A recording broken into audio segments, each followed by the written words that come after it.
Pray that this facility will help in better living of the people and improving their lives. Amen. His Excellency has given them life.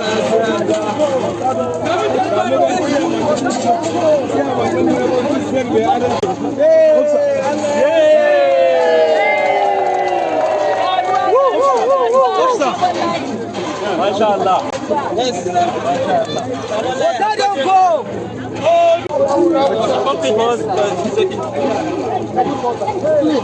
Yes, sir.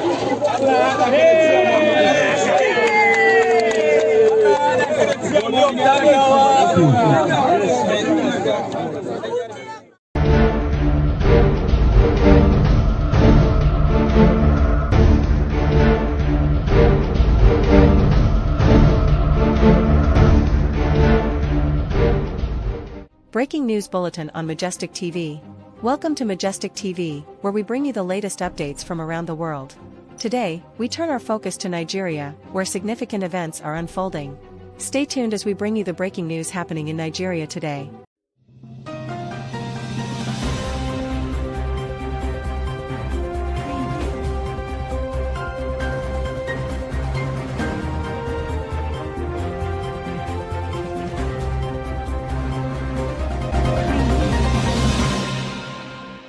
Where it seems sometimes strange things really do make great conversation on social media. Former presidential aide Bashir Ahmed has taken to social media to mock former Labour Party presidential candidate Peter Obi over the borehole he provided to members of a community in Kaduna.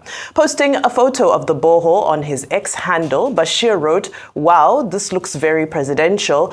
Thank you, His Excellency Peter Obi, your Vice President Dr. Dati Baba Ahmed, who is from Zaria, and the whole community must appreciate your gesture. My only curiosity here is about the source of the water. Well, in the past, parts of the community had been using wells such as this as a source of clean water."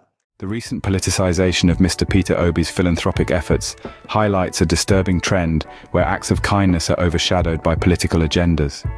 Despite his sincere intentions to provide clean water to communities, particularly during Ramadan, certain APC sympathizers have chosen to criticize rather than appreciate his gestures.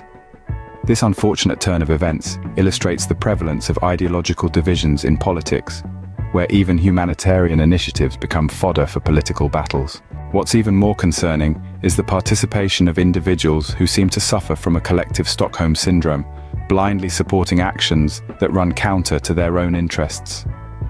Rather than acknowledging the genuine need for clean water in underserved communities, they join in the attacks on Mr. Peter Obi, perpetuating a cycle of negativity and divisiveness. Mr. Peter Obi's own words reflect the frustration felt by many who engage in altruistic endeavors, only to see their efforts misconstrued and politicized. His motivation was simple: to make a tangible difference in the lives of people facing water scarcity. Yet, instead of recognition and gratitude, he faces unwarranted criticism and scrutiny. The borehole projects initiated by Mr. Peter Obi were not political maneuvers, but sincere attempts to address a pressing need. Using his personal resources, he undertook these endeavors with the sole aim of improving the quality of life for those in marginalized communities. It's disheartening to witness such genuine acts of kindness being clouded by political agendas. As a society, we must strive to recognize and appreciate acts of kindness, irrespective of political affiliations. The erosion of compassion in politics only serves to deepen societal divisions and hinder progress. Let us stand together against this trend, rejecting the politicization of humanitarian efforts and reaffirming the value of empathy and generosity. In a recent article from Vanguard Nigeria, further insights were revealed regarding the controversy surrounding Mr. Peter Obi's borehole projects. The critique focused not only on the quality of the boreholes, but also on the backlash Mr. Obi received over these. The article delved into the political implications of the criticism, sparking a heated debate over the effectiveness of his philanthropic efforts. This article serves to underscore the extent to which political biases can cloud the perception of well-intentioned humanitarian efforts. It's a reminder that the lens through which we view generosity and kindness can often be tainted by our own preconceptions and biases.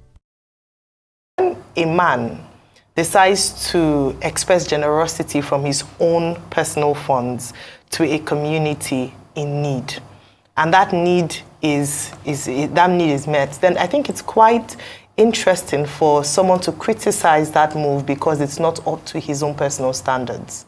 I would say this because when private individuals begin to do what the government is supposed to be doing for its people, and then they are criticized for that, it's a bit interesting for me, because I believe that that same energy or passion should be directed to holding the people, their local government chairman, the people who are supposed to provide those services to the people responsible, not a private individual who's decided to take money from his own pocket to provide and meet the needs of the people. That's why I find it very, very strange.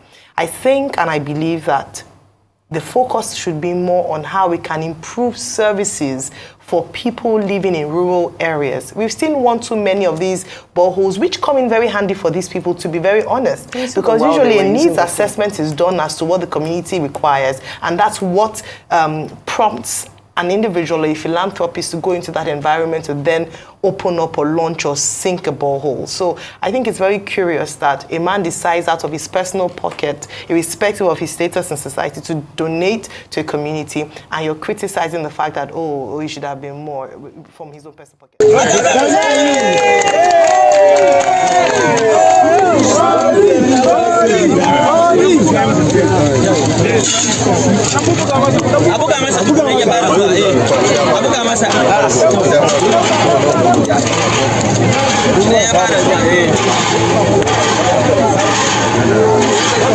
Yes, it's coming, sir. It's coming because we have not been using it.